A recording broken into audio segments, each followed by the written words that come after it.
दोस्तों, बाजार का नाश्ता या खाना खाकर बोर हो गए हों और घर पर भी वही रोज रोज के तमाम नाश्तों से दिल उब गया हो, तो मैंने कुछ नया बनाने का ट्राई किया।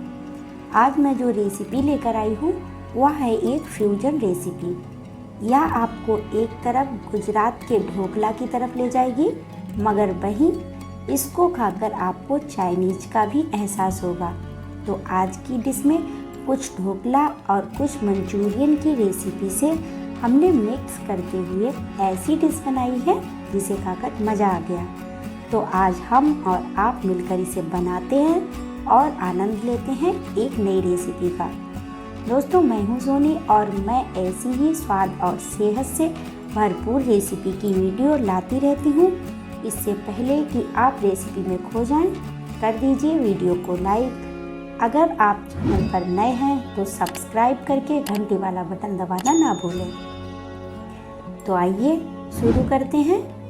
यहाँ हमने आधा कप धुली मूंग की दाल, आधा कप चावल और एक छोटा चम्मच सौंफ अलग अलग कटोरियों में लेकर पानी में 2 घंटे के लिए भिगो दिया था। इन तीनों कटोरियों का पानी हम छन्नी की मदद से निकाल देंगे और अब मिक्सी के जार में तीनों को डाल देंगे।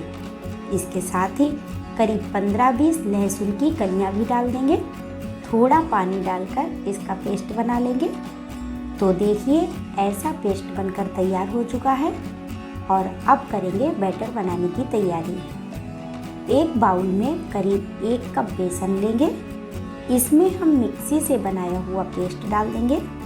आधा चम्मच हल्दी पाउडर, आधा चम्मच कश्मीरी लाल मिर्च पाउडर, आधा चम्मच गरम मसाला, आधा चम्मच जीरा पाउडर, 2 चुटकी हींग और नमक स्वादानुसार डालेंगे। अब थोड़ा थोड़ा पानी डालकर इसको मिक्स करेंगे। तो बैटर तैयार हो चुका है और इसकी कंसिस्टेंसी कुछ इस तरह से होनी चाहिए।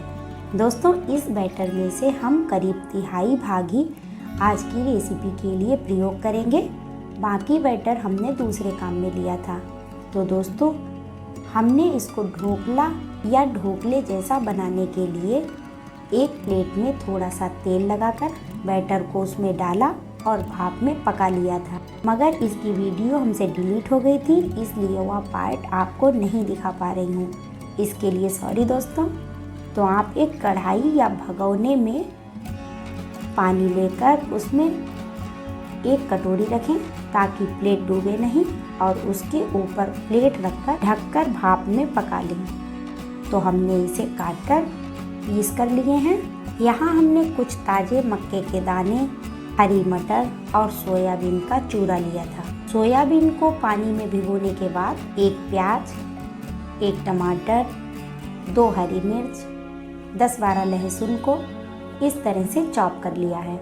यहाँ हमने 1 शिमला मिर्च, 1 गाजर, 4 भिंडी और 1 छोटे आलू को इस तरह से फाइन चॉप कर लिया है। आपके यहाँ जो भी सब्जी हो उसका प्रयोग कर सकते हैं। तो मक्के के दानों को हमने करीब 5 मिनट तक उबाल लिया है। अब हम पैन में तेल डालकर पहले आलू तलेंगे और इनके गोल्डन ब्राउन होने के बाद हमें इन्हें निकाल लेना है ताकि हमारी रेसिपी में यह साबुत बने रहें। और अब बारी है भिंडी की। इसको तलना सबसे ज़्यादा ज़रूरी है, नहीं तो सारी गड़बड़ हो जाएगी। तो भिंडी तल चुकी है और इसका लसीदार पार्ट सूख गया है। अब हम इसे भी एक प्लेट में निकाल लेंगे। अब डालेंगे प्याज और आधा भाग लहसुन का। प्याज को सुनहरा नहीं करना है, या बस थोड़ा ट्रांसलूसेंट हो जाए तो इसमें बची हुई सब्जियों को डाल दें। चलाने के बाद कुछ देर ढककर पका लें। तो करीब 5 मिनट हो चुके हैं और सब्जियां थोड़ी नरम पड़ चुकी हैं। अब हम डाल देंगे उबले हुए मक्के के दाने, मटर और सोयाबीन भी अब इसमें डाल देंगे। इसके बाद तली हुई भिंडी और आलू डालेंगे और अच्छी तरह से इसे चला देंगे।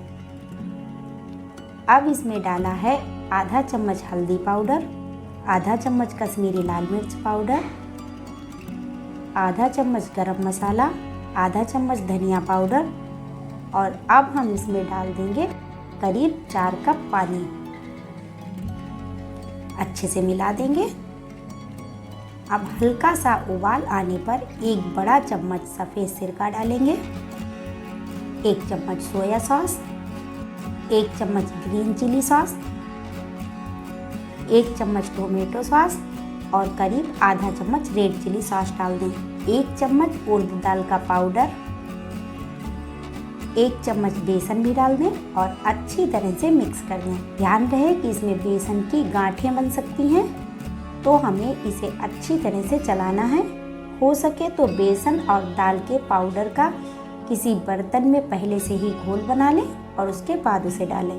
तो अब डालेंगे टमाटर, लहसुन और हरी मिर्च और मिक्स करेंगे। तो जब हमारी ग्रेवी और सब्जियां पक जाएं, तो इसमें डाल देंगे कट किया हुआ ढोकला। इसे अच्छे से मिक्स करेंगे। अब इसमें धनिए की डंडियों को काट कर डाल देंगे और मिक्स करने के बाद कुछ देर ढककर पकाएंगे। 5 मिनट पकाने के बाद गैस बंद कर देंगे और इसमें हरे धनिए को डालकर मिक्स कर देंगे। तो अब हमारी चाइनीज़ ढोकला या मंचूरियन ढोकला की सब्जी बनकर तैयार है। इसे सर्विंग बाउल में निकाल लें और हरे धनिए से गार्निश करके सर्व करें। तो दोस्तों, हमारी आज की रेसिपी कैसी लगी हमें कमेंट करके बताएं। मेरी वीडियो को लाइक करें, चैनल पर नए हैं तो सब्सक्राइब करके घंटी वाला बटन दबाना ना भूलें। इसी के साथ लेती हूँ आपसे विदा, फिर मिलती हूँ किसी धमाकेदार रेसिपी के साथ। जय हिंद, वंदे मातरम।